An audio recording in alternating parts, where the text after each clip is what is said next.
நாசால வந்து ஒரு ரிசர்ச் பண்ணாங்க. என்ன பண்ணாங்கன்னா, சூரியனோட சவுண்டு எப்படி இருக்கும் அப்படிங்கிறதுக்காக நெறைய மிஷின்ஸ் எல்லாம் அவங்க உருவாக்கி கண்டுபிடிக்கிறதுக்கு ட்ரை பண்ணாங்க.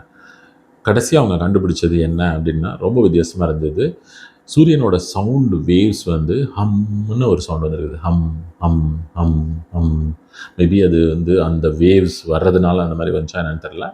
இந்த வார்த்தை அவங்கனால கண்டுபிடிக்க முடிஞ்சிருக்குது. ஹம், ஹம் அப்படிங்கிற மாரி. ஓகே. இதை இவங்க என்ன பண்ணாங்கன்னா, இங்க உலகத்துல இருக்கிற எந்த நாட்டோட ஸ்கிரிப்ட்ஸ்லயாச்சும் இந்த சவுண்ட்ஸ் இருக்குதா அப்படின்னு அவங்க செக் பண்ணியிருக்கிறாங்க.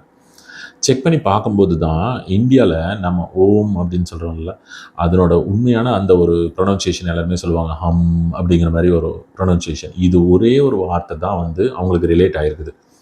அப்பதான் அவங்க ஒரு விஷயம் ரியலைஸ் பண்ணாங்க. நம்ம இவ்வளவு வருஷம் கழிச்சு, இவ்வளவு டெக்னாலஜிஸ்ல வந்து நம்ம முன்னேறி, அதுக்கப்புறம் நம்ம இத போய் கண்டுபிடிச்சிருக்கிறோம். எப்படி இந்தியன் ஏன்ஷியன்ட்ஸ் அந்த ஸ்கிரிப்ட்ஸ்ல வந்து இந்த ஒரு வார்த்தை எப்படி உள்ள வந்தது? அ அப்போ அவங்க எவ்வளவு ரிசர்ச் பண்ணியிருந்திருப்பாங்க? எப்படி அவங்களுக்கு இந்த இத வந்து ஒரு மெயினான தாரக மந்திரமா இவங்க வச்சிருக்காங்க? அப்படின்னு ரொம்ப ஆச்சரியப்பட்டாங்க.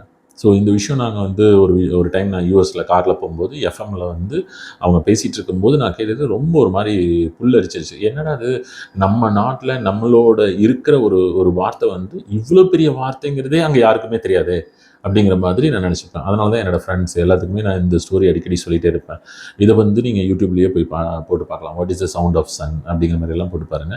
மேபி இதிலிருந்து நான் என்ன கத்துக்கிறேன்னா, நம்மளோட முன்னோர்கள் வந்து அந்த ஃப்ரீக்வன்சிய மேட்ச் பண்றதுக்காக கூட நம்ம தியான நிலையில இருக்கும்போது, அந்த இத வந்து ரிப்பீட்டடா சொல்லிட்டே இருங்க அப்படின்னு சொல்றது எதுக்காகன்னா, அதனோட ஃப்ரீக்வன்சியும், நம்மளோட ஃப்ரீக்வன்சியும் மேட்ச் ஆகலாம்.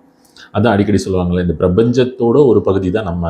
அப்ப நம்ம அவங்களோட கனெக்ட் ஆகணும், அந்த எனர்ஜி லைனோட கனெக்ட் ஆகணும்னா, மேபி இந்த ஒரு மந்திர சொல் வந்து ரொம்ப யூஸ்ஃபுல்லா இருந்திருக்கலாம்.